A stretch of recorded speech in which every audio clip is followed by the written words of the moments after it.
बचपन से हमने एक कहानी सुनी है कि 1857 का विद्रोह एक कारतूस की वजह से हुआ, जिसमें गाय और सुअर की चर्बी का इस्तेमाल किया गया था और जिसे सैनिकों को अपने मुंह से खोलना पड़ता था। इस बात से हिंदू और मुसलमान दोनों धर्मों के सिपाही अंग्रेजों से नाराज हो गए थे। लेकिन अगर मैं आपसे कहूं कि 1857 का विद्रोह सिर्फ एक कारतूस की वजह से नहीं हुआ था, तो देखिए, 1857 इंडियन हिस्ट्री के उन इंपॉर्टेंट चैप्टर्स में से एक है जिसने ब्रिटिश एम्पायर की नींव को हिलाकर रख दिया था।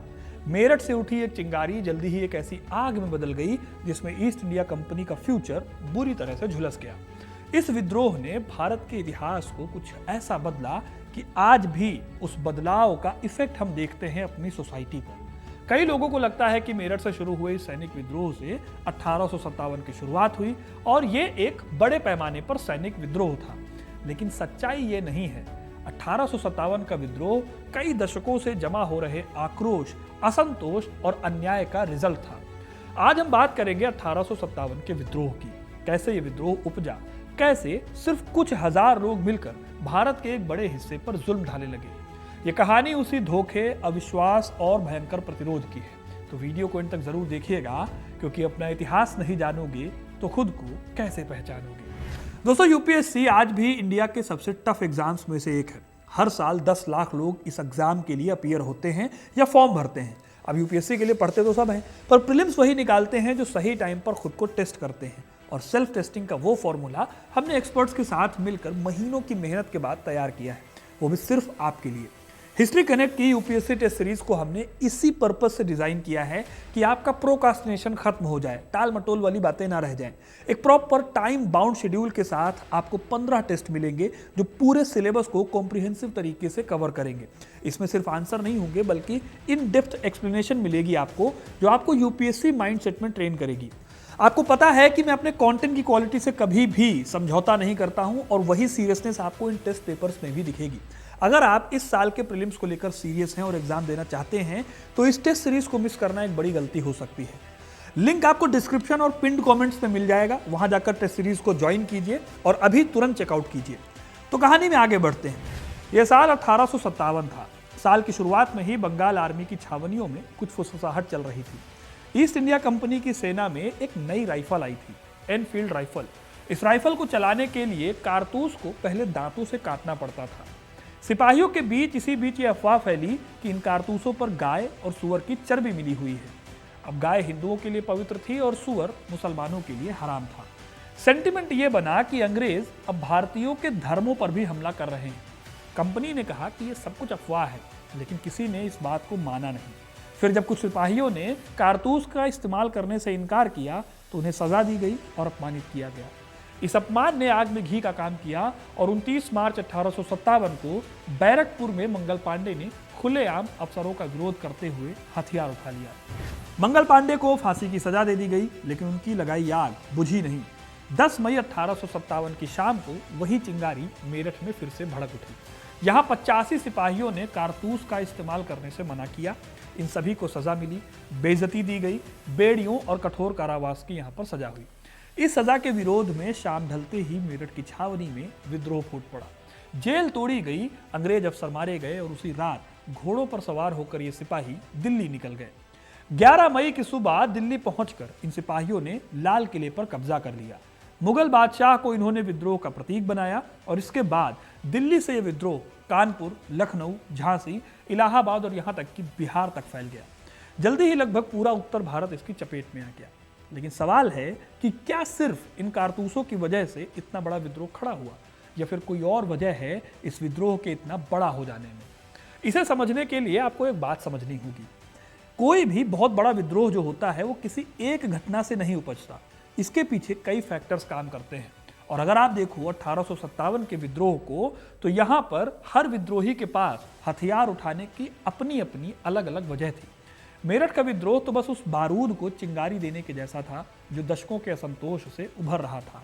अब यह असंतोष किन फैक्टर्स की वजह से था, उन्हें समझने के लिए हमें कहानी में थोड़ा पीछे चलना होगा।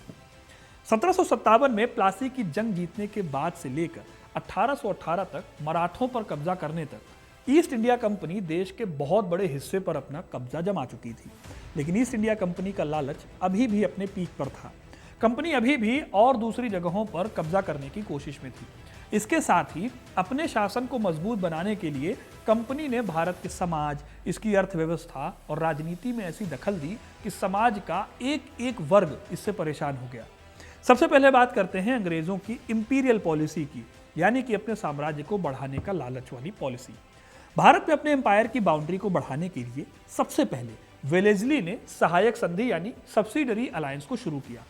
इस संधि से देसी राज्यों की आज़ादी को हाईजैक किया गया। इस संधि के तहत भारत की रियासतों को अपनी सेना को हटा के ईस्ट इंडिया कंपनी की सेना को अपने स्टेट में रखना होता था। यही नहीं, अंग्रेजों की इस आर्मी का खर्चा भी राजा को उठाना होता था। इससे एक कदम आगे बढ़कर बात यह थी कि राजा बिना अंग्रेजों की इजाजत के किसी और राज्य से ट्रीटी भी साइन नहीं कर सकते थे। अगर राजा सेना का खर्चा नहीं चुका पाता था तो उसे अपना एरिया कंपनी को देना पड़ता था। साथ ही एक ब्रिटिश रेजिडेंट दरबार में नियुक्त होता था जो राजा पर कड़ी निगरानी रखता था।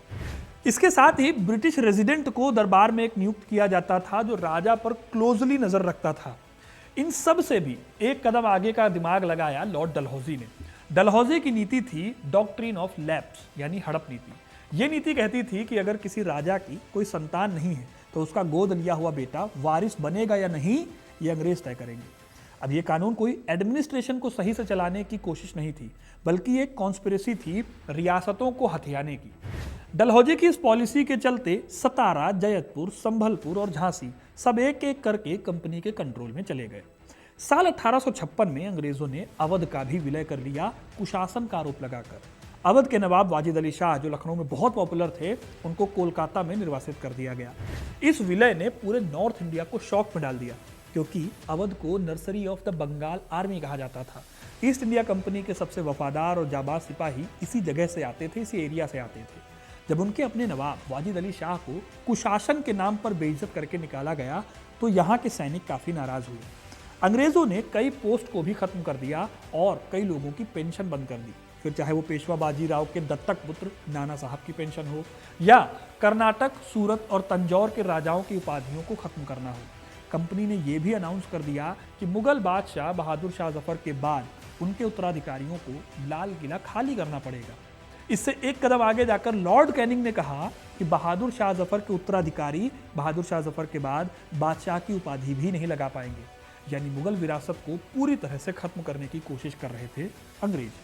इस तरह आप देखो तो ज्यादातर रियासतों में अंग्रेजों के खिलाफ एक गुस्सा उबलने लगा था, लेकिन रियासतों के साथ साथ इकोनॉमिक लेवल पर भी कंपनी ने कुछ ऐसे फैसले लिए कि किसान और दूसरे ग्रुप इनके खिलाफ हथियार उठाने को मजबूर हो गए। हिस्टोरियन एरिक स्टोक्स अपनी किताब द पेजेंट आर्म्ड में बताते हैं कि 1857 का विद्रोह असल में डलहौजी और उनके पहले के आए गवर्नर जनरल्स की घटिया पॉलिसीज का रिजल्ट थी। ईस्ट इंडिया कंपनी ने अपने अपने एरिया में 3 अलग अलग लैंड रेवेन्यू सिस्टम शुरू किए। 1793 में परमानेंट सेटलमेंट आया जिसे लॉर्ड कॉर्नवालिस ने शुरू किया। 1820 में मद्रास के गवर्नर टॉमस मुनरो ने रैयतवाड़ी व्यवस्था शुरू की और 1822 में हॉल्ट मैकेंजी ने महालवाड़ी सिस्टम शुरू किया। इन पॉलिसीज ने किसानों को हमेशा के लिए साहूकारों और जमींदारों का गुलाम बना दिया। किसानों के लिए लगान की दरें इतनी ज्यादा थी कि फसल खराब हो जाए अगर तो कोई रियायत भी नहीं दी जाती थी। जब किसान लगान नहीं चुका पाते थे तो उनकी पुश्तैनी जमीनें कौड़ियों के भाव नीलाम कर दी जाती थी। इस तरह कभी अपनी जमीन का मालिक किसान अपने ही खेत में बंधुआ मजदूरी करने पर मजबूर हो जाता था। अब आप देखो, ये जो किसान होते थे ये सिर्फ किसानी में थोड़ी थे। उस टाइम पर जो ईस्ट इंडिया कंपनी को ज्वाइन करता था, आर्मी को ज्वाइन करता था, वो लोग भी इन्हीं किसानों के घरों से निकलते थे। ये आर्मी वाले किसान जब छुट्टियों में गांव जाते थे तो अपने ही परिवारों की बर्बादी को देखते थे। इसीलिए आर्मी के सैनिक और किसान दोनों ही फ्रस्ट्रेट थे ईस्ट इंडिया कंपनी की पॉलिसी से। ऐसा नहीं है कि किसानों ने या जमींदारों ने 1857 से पहले ऐसा कोई विद्रोह किया ही नहीं था। कई विद्रोह 1857 से पहले भी हुए, जैसे कि सन्यासी विद्रोह, रंगपुर विद्रोह, फराजी आंदोलन, मोपला विद्रोह।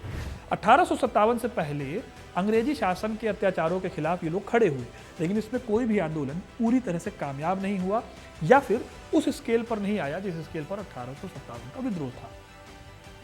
किसानों से अलग हटकर अगर आप इंडस्ट्रीज की तरफ देखो तो फ्री ट्रेड के नाम पर ब्रिटिश फैक्ट्रीज में बना सस्ता कपड़ा भारत में बेचा गया। इससे इंडिया की टेक्सटाइल इंडस्ट्री खत्म हो गई। इस डिक्लाइन ने एग्रीकल्चर के ऊपर और प्रेशर डाला।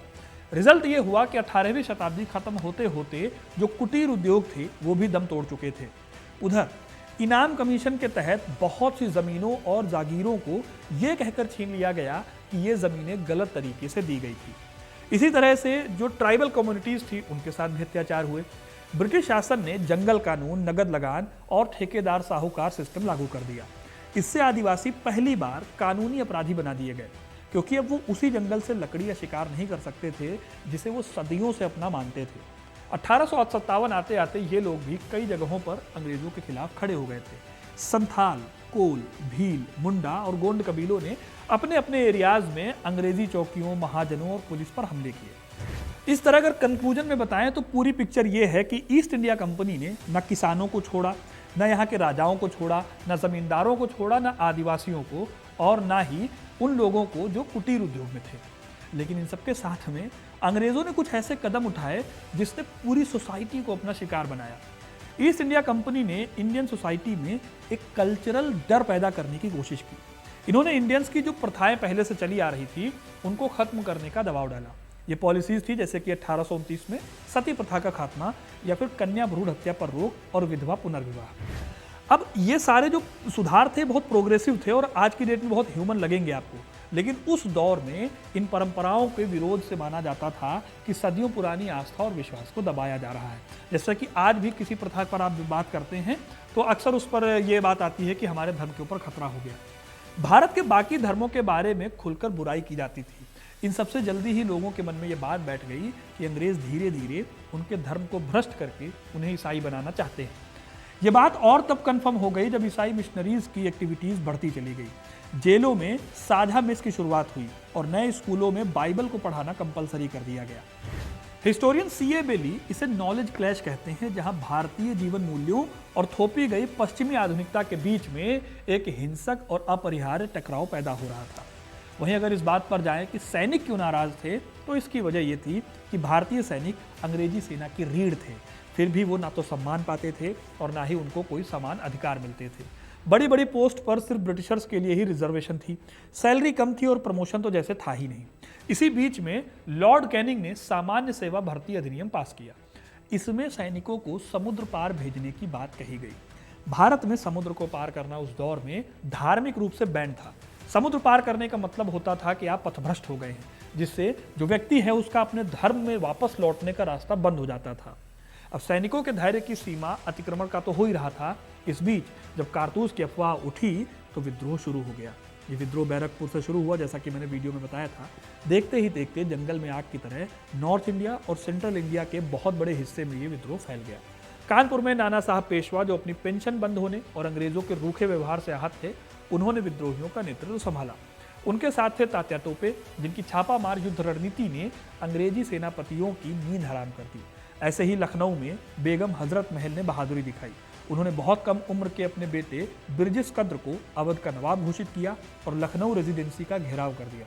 करीब 90 दिनों तक चले इस घेराव ने अंग्रेजों की कमर तोड़ दी। दूसरी ओर बिहार के जगदीशपुर में 80 साल के बुजुर्ग कुंवर सिंह ने वो पराक्रम दिखाया जो 20 साल के नौजवान भी नहीं कर पाते। एक लड़ाई के दौरान जब उनकी कलाई में अंग्रेजों की जहरीली गोली लगी तो उन्होंने बिना हिचकिचाए अपनी तलवार से अपना ही हाथ काटकर गंगा मैया को भेंट कर दिया और मरते दम तक वो अंग्रेजों को अपनी जागीर में घुसने नहीं दे पाए। इसी विद्रोह में झांसी की रानी लक्ष्मीबाई और उनकी हमशक्ल साथी झलकारी बाई की बहादुरी की कहानी भी चलती है। अपने दत्तक पुत्र दामोदर राव को पीठ पर ढाल से बांधकर वो अंग्रेजों से लड़ी और ग्वालियर के पास वीर गति को प्राप्त हुई। उनकी बहादुरी देखकर खुद उनके कट्टर दुश्मन जो उनसे लड़ने आए थे, जनरल ह्यूरोज ने सलाम करते हुए उन्हें कहा, यहाँ वो महिला सोई है जो विद्रोहियों में एकमात्र वास्तविक मर्द थी। लेकिन दोस्तों, 1857 का विद्रोह सिर्फ बहादुरी की इन कहानियों का विद्रोह नहीं है। जितना सिंपल ये विद्रोह दिखाई देता है, असल मायनों में ये उतना ही कॉम्प्लेक्स इवेंट है हिस्ट्री का। क्योंकि एक तरफ तो हम झांसी की रानी, कुंवर सिंह, तात्या टोपे जैसे बहादुरों की कहानियां सुनते हैं, तो वहीं दूसरी तरफ कुछ पुरानी रंजिशें और अविश्वास भी इस विद्रोह का हिस्सा थे। देश के एक बड़े हिस्से में ऐसे भी ग्रुप थे जो विद्रोह में अंग्रेजों के साथ खड़े थे। फॉर एग्जाम्पल, पंजाब के सिख जो हाल ही में अंग्रेजों से हारे थे, वो मुगलों के प्रति पुरानी कड़वाहट के कारण अंग्रेजों का साथ दे रहे थे। नेपाल के गोरखा और साउथ इंडिया की कई बड़ी रियासतें लगभग शांत रही। ग्वालियर के सिंधिया और हैदराबाद के निजाम जैसे बड़े रजवाड़े विद्रोह का हिस्सा ही नहीं बने। अगर ये सारे ग्रुप एक साथ खड़े हो जाते तो शायद 1857 में ही भारत आज़ाद हो जाता, क्योंकि विद्रोहियों का साथ न देने वाले इनमें से कई लोग विद्रोह के दमन में अपनी भूमिका निभा रहे थे। कश्मीर के महाराजा गुलाब सिंह ने विद्रोह दबाने के लिए अपनी सेना को भेजा था। हैदराबाद के निजाम ने भी अंग्रेजों की फाइनेंशियली खूब मदद की थी। नेपाल के राजा जंग बहादुर की सेना गई थी लखनऊ में विद्रोहियों का दमन करने के लिए। इन सब की मदद के बिना पॉसिबल ही नहीं था कि ईस्ट इंडिया कंपनी इतने बड़े विद्रोह को दबा ले जाती। यही वजह है कि 1857 के विद्रोह का जो स्ट्रक्चर है, उसका जो स्वरूप है, उसको लेकर आज भी बहस होती है। विनायक दामोदर सावरकर ने 1909 में लंदन में एक किताब लिखी। इस किताब का नाम था the Indian war of independence. इस किताब में 1857 को भारत का पहला स्वतंत्रता संग्राम घोषित किया गया। सावरकर के लिए यह विद्रोह कोई अचानक हुआ दंगा नहीं था, बल्कि एक प्री प्लान्ड क्रांति थी। इसी तरह पट्टाभी सीतारमैया ने भारत का प्रथम स्वतंत्रता संग्राम कहा इसे। अशोक मेहता ने अपनी किताब द ग्रेट रिबेलियन में इसे पूरी तरह से एक राष्ट्रीय विद्रोह कहा। पंडित जवाहरलाल नेहरू के अनुसार भी शुरू में यह सैनिक विद्रोह जरूर था, जो आगे चलकर विद्रोह में परिवर्तित हो गया। ब्रिटिश सांसद बेंजामिन डिज़रायली ने भी इसे राष्ट्रीय विद्रोह की संज्ञा दी।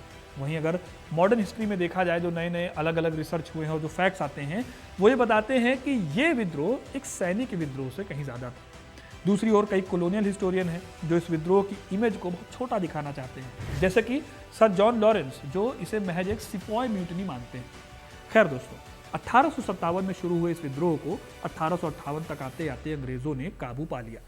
जैसे जैसे आर्मी को मॉडर्न तोपें और टेलीग्राम जैसे कम्युनिकेशन सिस्टम मिले, वैसे ही अंग्रेजों ने विद्रोहियों को हराना भी शुरू कर दिया। इस दमन में हजारों इंडियंस मारे गए। दिल्ली की गलियों में भयानक कत्लेआम हुआ। चांदनी चौक की कई बिल्डिंग्स को गिरा दिया गया। बहादुर शाह जफर को गिरफ्तार करके उन्हें रंगून भेज दिया गया और उनके बेटों को गोली मारकर चौराहे पर उनकी बॉडी को डाल दिया गया। तांत्या टोपे को उनके अपने ही एक दोस्त मान सिंह ने धोखा दिया और उन्हें फांसी पर चढ़ा दिया गया। इस विद्रोह को कुचलने के लिए अंग्रेजों ने जिस क्रूरता का सहारा लिया, उसके आंकड़े रूह कपा देने वाले। अमर्त्य सेन जैसे इतिहासकार बताते हैं कि विद्रोह के दौरान और विद्रोह के बाद आए अकाल में लाखों भारतीय मारे गए। ये ब्रिटिश एम्पायर की पूरी हिस्ट्री की सबसे खूनी और सबसे महंगी लड़ाई थी, जिसने लंदन के गलियारों तक हिला दिया। हालांकि दोस्तों, इस लड़ाई का नुकसान अंग्रेजों को भी काफ़ी हद तक हुआ। इस घटना ने 250 साल पुरानी ईस्ट इंडिया कंपनी के शासन को हमेशा के लिए खत्म कर दिया। 1858 में गवर्नमेंट ऑफ इंडिया एक्ट पारित हुआ और भारत की सत्ता सीधे ब्रिटिश क्राउन के हाथों में चली गई। 1 नवंबर 1858 को इलाहाबाद के मिंटो पार्क में पढ़े गए क्वीन प्रोक्लेमेशन में बड़े बड़े वादे किए गए। कौन से वादे? धार्मिक स्वतंत्रता के वादे, रियासतों के अधिकारों का सम्मान और योग्यता के आधार पर नौकरियां देने की बात। लेकिन जाहिर है कि पर्दे के पीछे अंग्रेजों ने अपनी बांटो और राज करो की नीति को और ज्यादा जहरीला बना दिया। उस दौर में शुरू हुआ ये कम्युनल जहर आज भी हमारे समाज में अच्छी तरीके से घुला हुआ है।